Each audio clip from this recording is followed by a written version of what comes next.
Patia kazi, yeye ni controller wa kule State House, ndiye ananipangia mambo ya maendeleo ya kule. Huyu Paris ambaye ni dada yetu, Paris Tobiko, pia tumemfanya yeye ni senator kule katika Senate ya Kenya. Walikuwa wanashindana na Lenku, walikuwa wanashindana na Kato. Si kila mtu sasa amepata kipande ya kitu? Si sasa tushikane twende mbele? Niko hapa na George Sunguya, mbunge wetu wa Kajiado West. Tuko pamoja? Na niko na viongozi wengine wengi hapa. Pamoja na mama wetu senator ambaye alikuwa mjumbe wetu wa East, sasa yeye ni CAS katika serikali yetu. Watu wa Kajiado, si tumekubaliana jameni? Mnasema tutatembea pamoja? Tunaelewana? Mimi nataka nimalizie kwa kusema hivi. Hiyo mambo ya soko nimesikia kwa makini. Na wewe wapi huyu ngogoyo? Kwa sababu hawa wamama wa soko hawajauza leo, nitawapanga. So wapi ngogoyo? Tapanga hawa wamama, nitawapanga. Natumana huyu ngogoyo aje awapange. Lakini soko mimi nitajenga. Tunaelewana? Tumekubaliana? Na ile kazi ingine yote tumekubaliana. Ya mwisho kabisa, mimi najua tumekubaliana vile Kimani Ichung'wah amesema. Tumekubaliana tuwache mambo ya fujo, tuwache vita, tuwache maandamano, tuwache kuharibu mali ya wananchi, tuwache kuharibu biashara ya wananchi. Kama ni mazungumzo, tupeleke mazungumzo kule bunge. Mimi nawauliza viongozi wote wa Kenya, wakiwemo wangwana wetu wa upinzani, mimi nawaambia tumekubaliana juu ya mambo ya mazungumzo, tukubaliane vile tunaweza kupeleka Kenya mbele.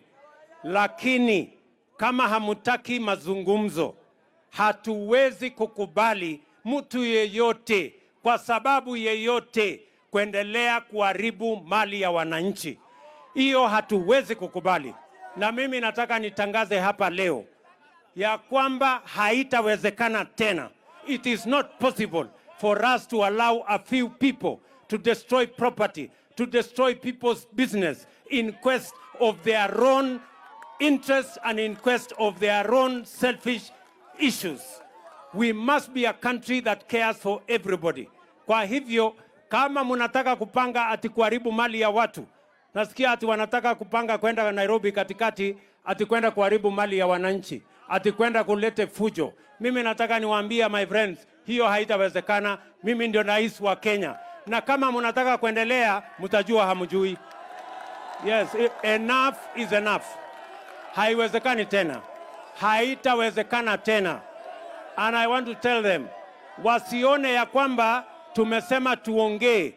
Wanaona ya kwamba ati watatuletea mchezo. Mchezo hatutaki. Uchaguzi iliisha. Wananchi waliamua. Mambo ya kuharibu mali ya wananchi, kuharibu biashara ya wananchi, hiyo haitawezekana going forward. Tunaelewana jameni? Mnasema tukomeshe hii maandamano, tukomeshe fujo, tukomeshe vita, tukomeshe kuharibu mali ya wananchi. Mimi nitakomesha. Tunaelewana? That is how things are going to be going forward. It is no longer possible for us to entertain people who want to destroy the property of others, telling us nonsense about servers and about other issues. It's not possible. Mnanielewa jameni?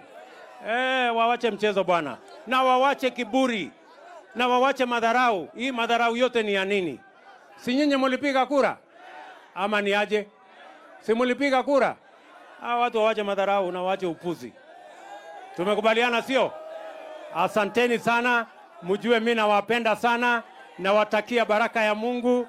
Mwadhani ya mora adhime. Mungu awabariki sana.